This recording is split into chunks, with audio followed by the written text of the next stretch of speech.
Hello friends, welcome back to my channel earth mom Dehradun. मैं हूं ज्योति और वेलकम है आप सभी का मेरे चैनल में।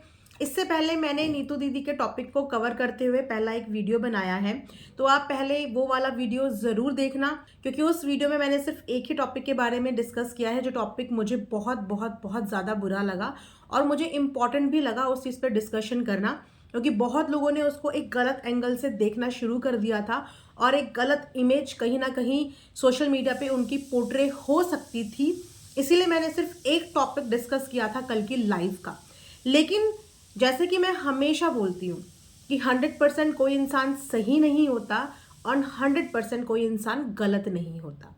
और जो ये वाला सिनेरियो इस समय पे चल रहा है ना, इन सब में थोड़ी थोड़ी थोड़ी थोड़ी गलतियां सबकी हैं। मैटर ये करता है कि ज़्यादा किसकी हैं और कम किसकी हैं, बट यस, गलतियां सबकी हैं। तो जहां पे नीतू दीदी के ऊपर जो ये बात की थी सचिन ने, वो बात मुझे बिल्कुल भी पसंद नहीं आई। इसीलिए मैंने एक पूरा डेडिकेटेड वीडियो इससे पहले वाला नीतू दीदी के लिए बनाया, क्योंकि वो जूस वाला मैटर अननेसेसरली सोशल मीडिया पे ड्रैग करने की ज़रूरत नहीं थी। उसके लिए मैंने पूरा प्रॉपर एक वीडियो बनाया। लेकिन इस बीच कल की लाइव में एक और टॉपिक पे डिस्कशन हुआ, जिस टॉपिक पे मैंने अपनी इससे पहले वाले वीडियो में आप में से बहुत सारे लोगों के कमेंट्स पढ़े, जहाँ पे आप लोग मुझे ये भी कमेंट में बोल रहे हो कि दीदी लेकिन मनीषा के साथ जो हुआ वो तो नीतू दीदी ने गलत किया। तो वो वाला टॉपिक मनीषा वाला नहीं था, वो मैं पूरा उसी मैटर पे बोलना चाहती थी। और ये वाली वीडियो में मैं वो पॉइंट्स पे बात करूंगी जो आपने लास्ट वीडियो के नीचे मुझे कमेंट्स करे हैं। काफ़ी सारे सब्सक्राइबर ने कमेंट्स करे हैं, देखिए, क्योंकि मैं जानती हूँ कि मेरे पास एक माध्यम है, एक प्लेटफॉर्म है अपनी बात रखने का, और आपके पास एक प्लेटफॉर्म है अपनी बात लिखने का। और आप अपनी बात लिखते हो और मैं आप लोगों की बात पढ़ती भी हूँ और समझने की कोशिश भी करती हूँ। तो एक सब्सक्राइबर ने मुझे लिखा है, नीतू बहुत झूठी है, अपने बच्चे के लिए अपने बेटे की झूठी कसम, अपने आप को बचाने के लिए अपने बच्चे की झूठी कसम खाई। अलका ने अपनी लाइव में क्लियर किया और मनीषा का घर बर्बाद होने के पीछे थोड़ा हाथ इनका भी है। नीतू को दीदी का साथ कभी नहीं देना चाहिए था, कुछ नहीं कर सकती थी तो गलत का साथ उस टाइम छोड़ देना चाहिए था। लालची लेडी जब देखा अब दोनों बदनाम है तो ऑफलाइन ऑफलाइन झूठे रिश्ते तोड़ दिए। इसी तरीके से ऐसे काफ़ी सारे कमेंट हैं पिछली वाली वीडियो में, जहाँ पे सब मुझसे ये बोल रहे हैं कि दीदी आपको ऐसा लगता है कि नीतू दीदी की कोई गलती ही नहीं है, या सिर्फ और सिर्फ आपने पिछली वीडियो में नीतू दीदी को ही साथ और सपोर्ट किया है। तो वो एक टॉपिक मैंने डिस्कस किया था, साथ और सपोर्ट तो मैं यहाँ पे किसी का भी नहीं करती, सिर्फ एक टॉपिक डिस्कस किया था। और अब वो वाला टॉपिक डिस्कस करेंगे जिस टॉपिक की शिकायत आप लोगों को पिछली वीडियो के कमेंट सेक्शन में थी, यानी कि नीतू दीदी की गलतियां कहाँ पे थी। ऐसा नहीं था कि इस पूरी चीज़ में नीतू दीदी 100% सही हैं, नहीं। अब उनकी गलतियों पे यहाँ पे हम चर्चा करते हैं। उनकी सबसे बड़ी गलती कि खुद किसी की वाइफ थी, खुद किसी की माँ थी, खुद किसी परिवार की बहू थी और खुद किसी की दोस्त थी। लेकिन उसके बाद भी उन्होंने दोस्ती का सिर्फ एक ही फ़र्ज़ निभाया, क्योंकि दोस्ती में तो मनीषा भी उनकी दोस्त थी। तो उन्होंने सिर्फ एक तरफा दोस्ती निभाई और उस दोस्ती के चक्कर में उसने अपनी दूसरी तरफ की दोस्त को धोखा दिया। ये थी नीतू दीदी की गलती, जिस गलती पे मैं बिल्कुल भी उनको ये नहीं बोलूँगी कि वो बिल्कुल सही है। जहाँ पे वो गलत हैं वहाँ पे मैं उन्हें गलत भी बोलूँगी।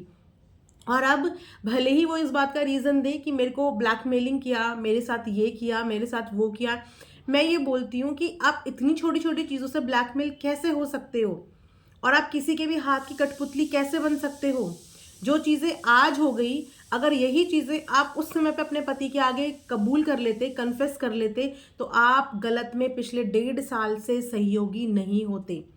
और मैं आपको सच बताती हूँ, दोस्ती करनी चाहिए, दोस्ती दिल से निभानी चाहिए, लेकिन सच्चा दोस्त वही होता है जो अपने दोस्त के गलत में उसको सही डायरेक्शन दिखाने में मदद करे।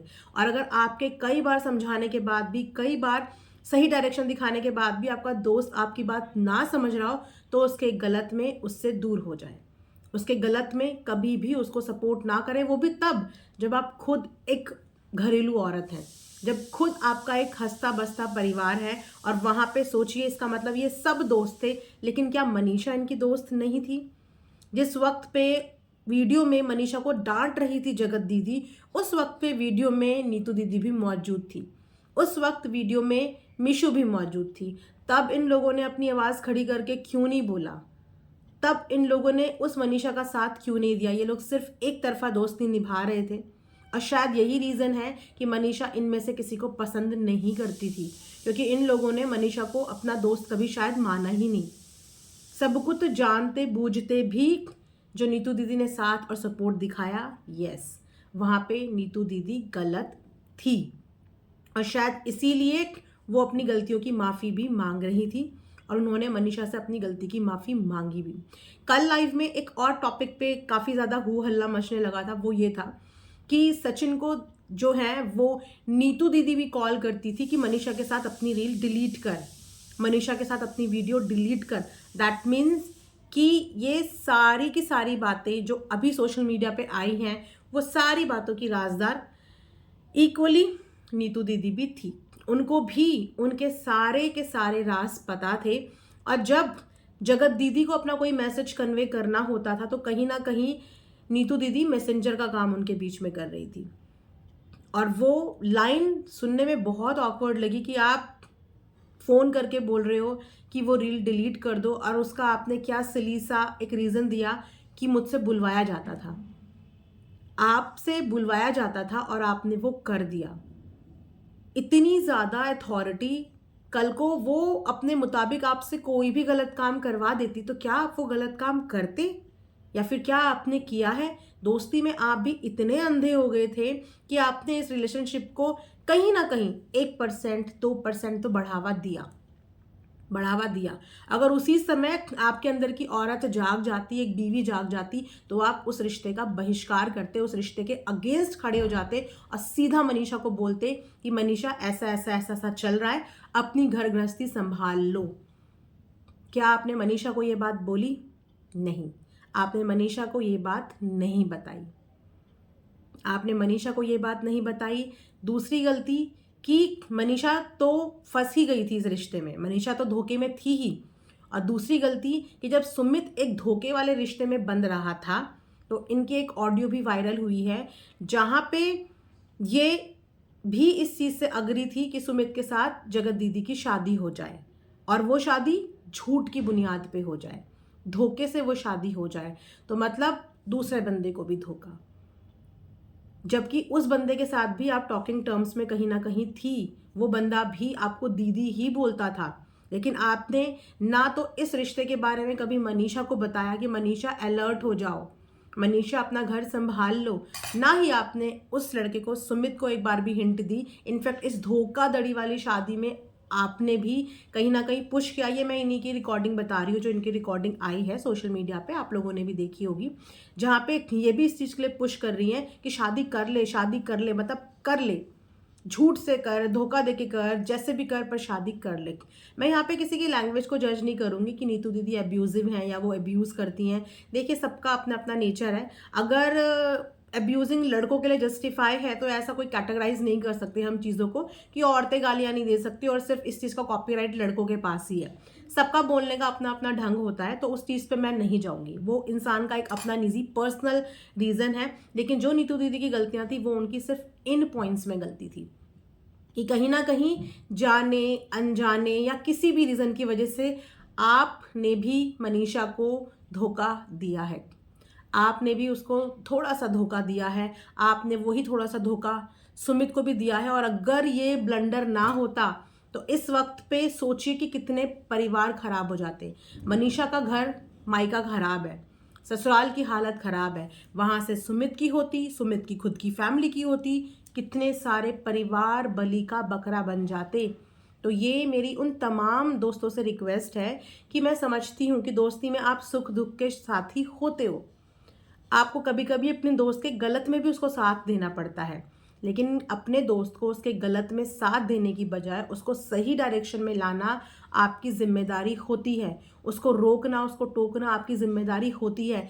ये नहीं होती कि आप उसके गलत में उसके भागीदार बन जाएं, आप एक मैसेंजर बन जाएं, आप दोनों के बीच में एक मीडिएटर का काम करें। मनीषा की रील डिलीट करने के लिए आपको फ़ोन करना ही नहीं चाहिए था। अगर आपको ये काम करने के लिए बोला गया था, आप एक बहुत अच्छी खासी उम्र की लेडी हैं, आपको साफ मना करना चाहिए था कि मैं ये काम क्यों करूं, मुझसे ये काम क्यों करवा रही हूँ, खुद करो जो करना है। ऐसे रिश्ते को पहले ही दिन दूसरे ही दिन वहीं के वहीं रोक देना चाहिए था। ये रिश्ता 1-1.5 साल तो चलने वाला था ही नहीं। ये रिश्ता 1-1.5 साल चलने वाला था ही नहीं। जिस दिन इस रिश्ते की शुरुआत हुई, या जिस दिन भी मैं ये बोलूँ नीतू दीदी को इनके इस गलत रिश्ते के बारे में पता चला ना, नीतू दीदी को वहीं पे खड़े हो जाना था कि नहीं, तुझे जो करना है कर, मैं गलत में साथ नहीं दूंगी। मैं उस दूसरी लड़की का घर बर्बाद करने में तेरा सहयोग नहीं कर सकती। इस पाप का भागीदार मुझे तो बिल्कुल मत बनाना। उस दिन निकल जाना था यहाँ से, अपने लिए स्टैंड ले लेना था। वहाँ पे इनकी गलती थी, और आज शायद वही इनकी गलती थोड़ी सी इस टाइम पे हावी पड़ रही है कि लोगों को ये लग रहा है कि इन्होंने भी कहीं ना कहीं मनीषा के साथ गलत किया है। और आज देखिए, जिस रिश्ते में आप मीडिएटर थी, जिस रिश्ते में आपने भरपूर योगदान और सपोर्ट किया, आज उन्होंने खुद को तो बदनाम किया ही किया, लेकिन आज आपको भी नहीं छोड़ा। आज आपको भी उसी जगह पे लाके खड़ा कर दिया। तो ये होता है एक्चुअल में मैं बताऊं, कर्मा। कि आप अगर जाने अनजाने भी गलत कर्म कर देते हैं तो वो कर्मा जब घूम के आपके ऊपर आता है तो इस रूप में आता है। हालांकि ऐसा होना नहीं चाहिए। कभी भी किसी की पर्सनल लाइफ को सोशल मीडिया पे उसको बदनाम करने का जरिया मत बनाओ। Have some guts. आप ऑफ कैमरा डील करो, आपके अंदर गट्स हैं, ऑफ कैमरा डील करो, एक दूसरे को गाली दो, डांटो, जो करना है करो। लेकिन पब्लिक प्लेटफॉर्म पे इसको मिलियन ऑफ लोग देखते हैं। ग्लोबल प्लेटफॉर्म है ये, यहाँ पे छपी हुई चीज़ कभी डिलीट नहीं हो सकती। भले ही उसे आप अपने पास से डिलीट कर दें, वो चीज़ कभी डिलीट नहीं होती। वो यहाँ पे रह जाएगी हमेशा के लिए। कल को आपके बच्चे बड़े होंगे, वो ये चीज़ देखेंगे, आपके बच्चों के स्कूल के टीचर्स ये चीज़ देखेंगे, आप जिस सोसाइटी में रहते हो, जिस समाज का हिस्सा हो, वहाँ के इर्द गिर्द के लोग ये चीज़ देखेंगे। सोच समझ के यहाँ पे वो चीज़ें करनी चाहिए। कल की लाइव की ज़रूरत क्या थी? जिस तरीके की इतनी गंदगी वाली लाइव हुई, इतना गंदा झगड़ा आप लोग ऑफ कैमरा लड़ लेते, तो मैं इस चीज़ को ज़्यादा अप्रिशिएट करती हूँ। ऑफ कैमरा लड़ते, जितना लड़ना था उतना लड़ते, एक दूसरे को एक जगह बुलाते, अपनी बातें क्लियर करते। प्लेटफॉर्म चुना भी तो कौन सा? सोशल मीडिया का प्लेटफॉर्म, जहाँ पे जो बात होनी चाहिए थी वो हुई नहीं, और जो नहीं होनी चाहिए थी वो सारी बातें डिस्कस हो रही है। एक बार तू मेरे पैनल पे, उसके बाद मैं तेरे पैनल पे, एक बार तू मेरे पैनल पे, उसके बाद मैं तेरे पैनल पे। इस तरह लड़ रहे हैं। सोचो कि आपके जब खुद के बच्चे वो चीज़ें देखेंगे तो आप उनको क्या सिखाओगे? आप उनको? सचिन यहाँ पे अगर एक स्कूल रन करता है तो सोचो कि वो स्कूल के बच्चों के सामने कभी ये वीडियो आएगी तो क्या रिस्पेक्ट वो आपकी करेंगे और क्या आपसे वो सीखेंगे। इस तरीके की लड़ाइयाँ कि आ जाओ सामने सामने और ढे एक दूसरे की बेइज्जती करो, ढे एक दूसरे की इंसल्ट करो, वाह, बहुत अच्छा, बहुत ही अच्छा। अब एक सवाल और यहाँ पे ऑडियंस का आ रहा है। इस वक्त पे मैंने अपने कमेंट सेक्शन से ही कुछ कमेंट्स उठाए हैं क्योंकि उनके पास बोलने के लिए प्लेटफॉर्म नहीं है और मैंने लाइव करी भी नहीं है। एक्चुअली लाइव करने में प्रॉब्लम ये होती है कि मैं सोचती हूँ 10-15 मिनट आप लोगों को थोड़ा बोलने का मौका दे दूँ, क्योंकि इंस्टाग्राम पे बहुत सारी जो ऑडियंस है वो बोलना चाहती हैं लेकिन उनके पास प्लेटफॉर्म नहीं है, तो वो इसलिए रिक्वेस्ट कर रही है कि हमें अपनी बात बोलनी है। लेकिन लाइव में प्रॉब्लम क्या होता है कि लाइव शुरू तो कर लो लेकिन एंड होते होते सब लोग रिक्वेस्टिंग मोड में आते हैं कि दीदी हमें भी 10 मिनट बोलने दो, हमें भी बोलने दो, प्लीज़ हमें भी बोलने दो, और वो खिंचते खिंचते काफ़ी घंटे निकल जाते हैं और काफ़ी सारा टाइम जो है वो निकल जाता है वहाँ पे। इसीलिए मैंने कुछ उन्हीं सब्सक्राइबर्स के उन्हीं के क्वेश्चंस यहाँ पे उठाए हैं जो उनके सवाल थे नीतू दीदी से। ये सारे सवाल उन ऑडियंस के हैं जो कल के इंसिडेंट के बाद आपसे ये सवाल पूछ रहे थे कि हमें ये सवाल प्लीज़ आप हमारा कन्वे कर दो कि ये चीज़ें हैं जो नीतू दीदी की हमें पसंद नहीं आई। कल की लाइव में नो डाउट बहुत सारी चीज़ें उसी इंसान की गलत थी, लेकिन कुछ चीज़ें नीतू दीदी की भी गलत थी या गलत पास्ट में रही हैं, जिन चीज़ों से मुझे पक्का पता उन्होंने सबक ले लिया होगा और जो गलतियाँ उनसे पास्ट में हो गई वो फ्यूचर में उन गलतियों को दोहराएंगी नहीं। और एक पॉइंट और यहाँ पे हुआ है कि जो नीतू दीदी की लाइव जो पब्लिक हुई है वो लाइव 1 घंटे के आसपास की थी, लेकिन वो लाइव हमारे आगे 39 मिनट्स की आई है, पूरी की पूरी लाइव नहीं आई। तो वो लाइव एडिट क्यों हुई? क्योंकि मैं भी आज सुबह ही देखने का, मेरा भी सुबह ही देखने का प्लान था। रात में आप लोगों को पता ही है कि कल क्या क्या हुआ, और मैं मूवी भी देखने गई हुई थी तो मैंने सोचा था मैं आज देखूंगी, लेकिन आज जो लाइव मेरे सामने आई है तो सब्सक्राइबर्स के ही मैसेज आए हैं कि ये एडिटेड लाइव है, ये रॉ लाइव नहीं है, जो बेसिकली पूरी की पूरी बात लाइव में हुई थी ये वो वाली नहीं है। ये इसमें से 10-15 मिनट का जो चीज़ है वो कट हो गई है। तो अब जो चीज़ एडिट हो गई है वो मैंने देखी ही नहीं। अब जो मैंने देखी ही नहीं, मैं उस पर बोलूँ कैसे और बताऊँ क्या? तो ये वो वाले पॉइंट्स हैं जो पिछली वाली वीडियो में मैंने अपनी कवर नहीं करे। यस, मैंने मनीषा का पहले दिन से सपोर्ट किया है और मैं मनीषा के साथ आज भी खड़ी हूँ कि जो ये ट्रायंगल स्टोरी हुई उसमें जो सबसे ज़्यादा नुकसान हुआ है, जो इंसान सबसे ज़्यादा विक्टिम है, वो मनीषा ही है। और मनीषा को मिलके किसी एक ने नहीं, सब लोगों ने मिलकर धोखा दिया है। मनीषा के अंदर नहीं गट्स थे, पर अगर इन क्रिएटर में से 4 लोग भी उसके साथ खड़े हो जाते जगत दीदी जगत भैया के अगेंस्ट में, तो शायद ये रिश्ता 1-1.5 साल खिंचता ही नहीं, ये 2 महीने में 5 महीने में ख़त्म हो जाता। और जो जितना लंबा रिश्ता होता है ना, उतना लंबा अटैचमेंट हो जाता है, उतनी लंबी एक दूसरे की आदत हो जाती है। तो अगर किसी भी बीमारी का शुरू में ही ट्रीटमेंट ले लो ना, इनिशियल डेज में ही, तो वो बीमारी के ठीक होने के चांसेस बहुत ज़्यादा होते हैं। लेकिन ये जो बीमारी है ये बहुत लंबी चल गई और शायद इसीलिए भी आज तक इसका कोई कंक्लूजन निकल के नहीं आ रहा है, कोई भी कंक्लूजन निकल के नहीं आ रहा है। सो प्लीज़ आप लोग गलत में आवाज़ खड़ी करना सीखें, गलती का हिस्सा बनना बिल्कुल ना सीखें। रिकॉर्डिंग, ब्लैकमेलिंग, ये सब चीज़ें यहाँ पे बहुत नॉर्मल हो गई हैं, विच इज़ वेरी सैड कि आज के डेट में हम कंफर्टेबल होके किसी से बात भी नहीं कर पा रहे हैं।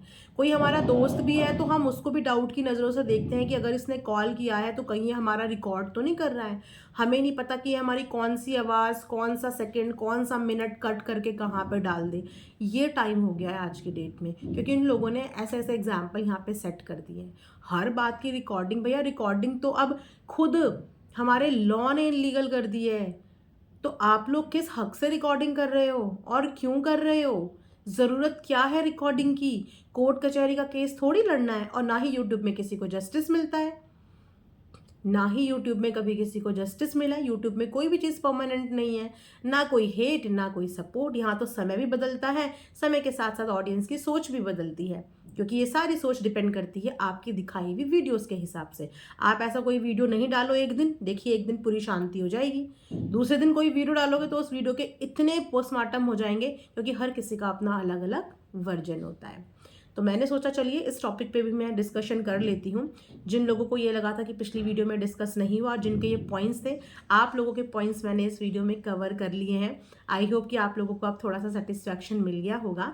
तो मिलेंगे हम नेक्स्ट वीडियो में, तब तक आप लोग अपना ध्यान रखिए। इसी तरीके से कमेंट सेक्शन में अपने कमेंट करते रहिए। मैं आप लोगों के कमेंट्स पिक करके अपनी हर एक वीडियो में कोशिश करूँगी कि आप लोगों का वर्जन और आप लोगों को पॉइंट ऑफ व्यू भी शेयर कर पाऊँ। ये वीडियो यहीं पर एंड करती हूँ। Thanks for watching earth mom Dehradun.